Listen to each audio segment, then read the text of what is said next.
Solat berjamaah ni ada 3 benda yang berlaku kesepakatan, persamaan kita di dalam solat berjamaah antara satu sama lain.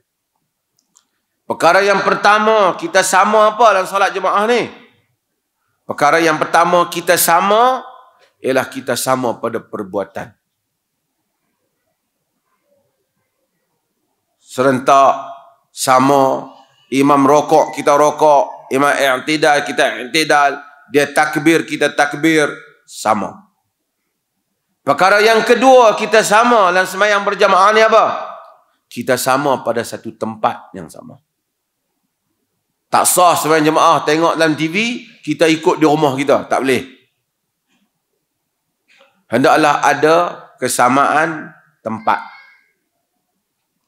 Yang ketiga ialah berada di dalam saf yang sama. Bukan saja tempat sama, semua berada dalam saf. Ini adalah benda yang ada di dalam solat berjamaah. Dan ini yang penting, supaya kita bila mari sembahyang jemaah, kita akan solat dan membawa balik semangat solat berjamaah. Sebagai orang dia mari solat jemaah, sebab tu saya solat berjamaah ni, datang solat berjamaah, dia ajar kita bersosial. Tak boleh bangkit-bangkit tidur, mulut tak gosok gigi, sambak baju, terus pergi sembahyang. Dia sebut Allahu Akbar, demam kawan sebelah ni. Sebab tu kalau kita tengok bagaimana agama programkan kita. Programkan kita.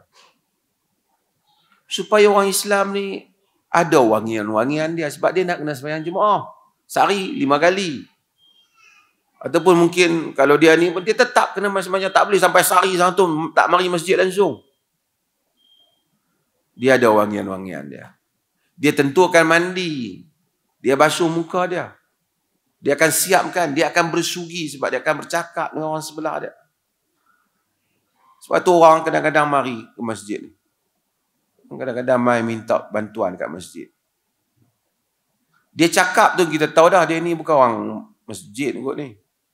Sekali dia bercakap pun kita nak pening, bau. Orang main masjid tentu tak begitu. Tuan-tuan, manusia ni, ini ada ni hari keputeraan. Hari keputeraan mereka ada orang yang kena ambil pingat, kena macam-macam. Nak pergi ambil pingat no, dia kena ada rehearsal no. Sehari 2 no, salah pergi. Siapa beratok macam mana, lepas tu macam mana.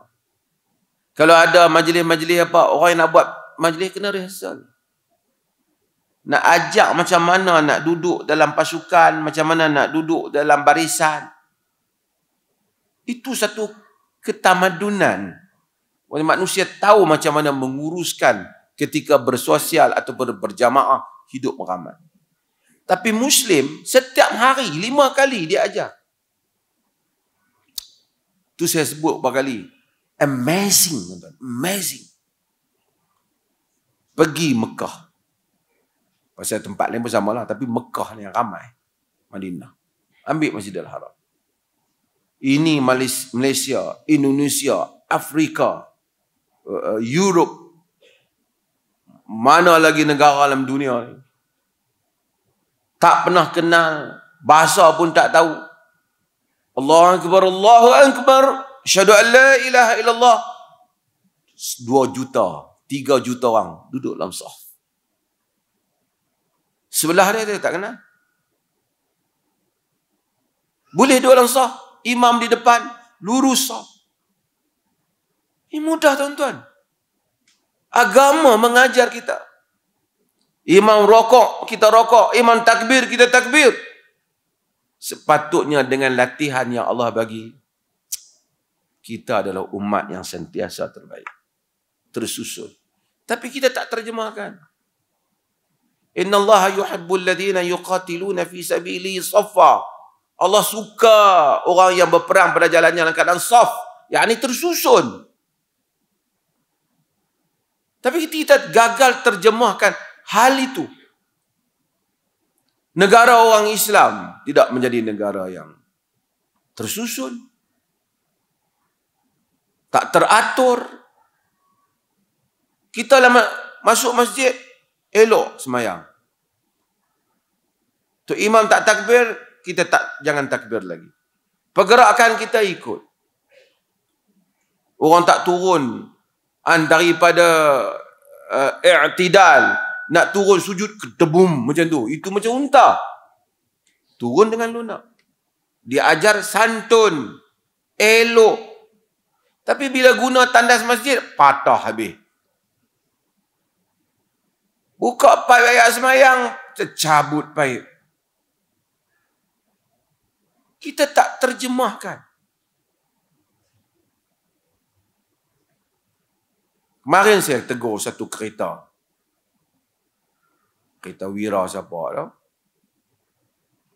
Parking macam tu. Orang lain tak boleh masuk lah. Dia kira dia. Kerana nak masuk semayang berjemaah. Habis orang lain tak boleh. Tak make sense. Allah ni bagi semua benda ni, di samping dia ibadah, ia tidak kembali apa-apa manfaat pada Allah kerana Allah itu ghaniyun hamid. Maha kaya lagi maha terpuji. Ia mendisiplinkan kita. Ya sebenarnya memang banyak kesan lah dalam hidup orang Islam pun. Kalau tak, kita akui, tuan-tuan. Orang putih pergi tengok bola. Berapa banyak polis nak kena kawal bertumbuk.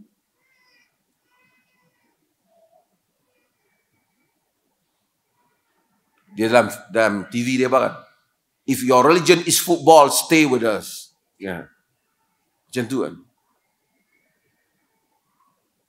Bergaduh. Tapi didikan Allah bagi. Haji.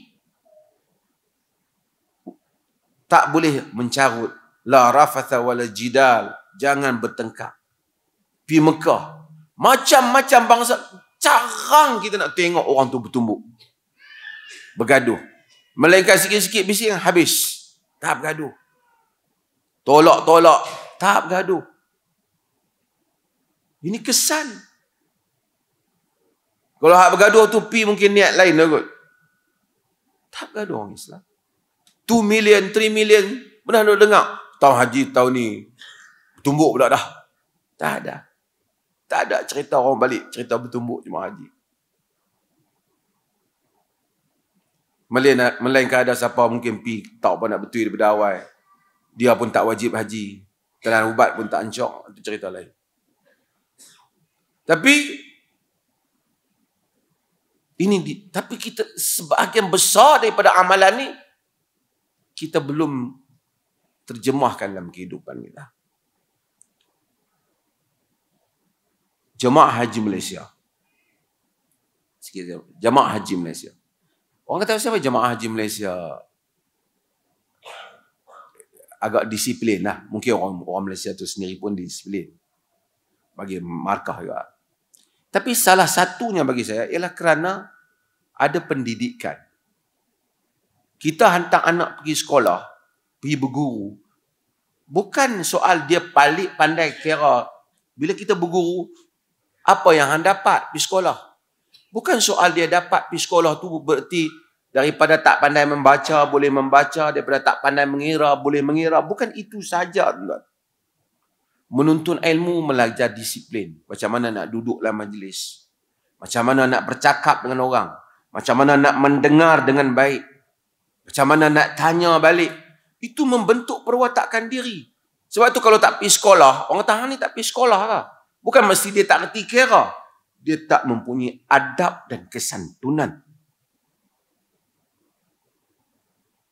Ilmu tu dia membentuk. Tuan-tuan duduk dalam kuliah sunnah. Tuan-tuan dengar ustaz sunnah.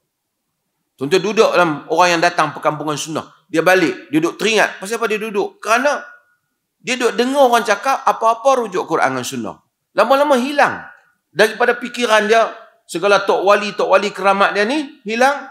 Bila orang buat apa-apa, dia akan tanya. Ada dalam Quran dan sunnah lah. Walaupun dia sambil tapi oleh kerana sentiasa dia mendengar. Bila dia tanya situ kat negeri dia pun kata, hang Wahabi. Pasti hantarnya Quran dan Sunnah. Kalau ditanya ada dalam cerita wali ada. Yang tu baru dia kata apa nama aswaja.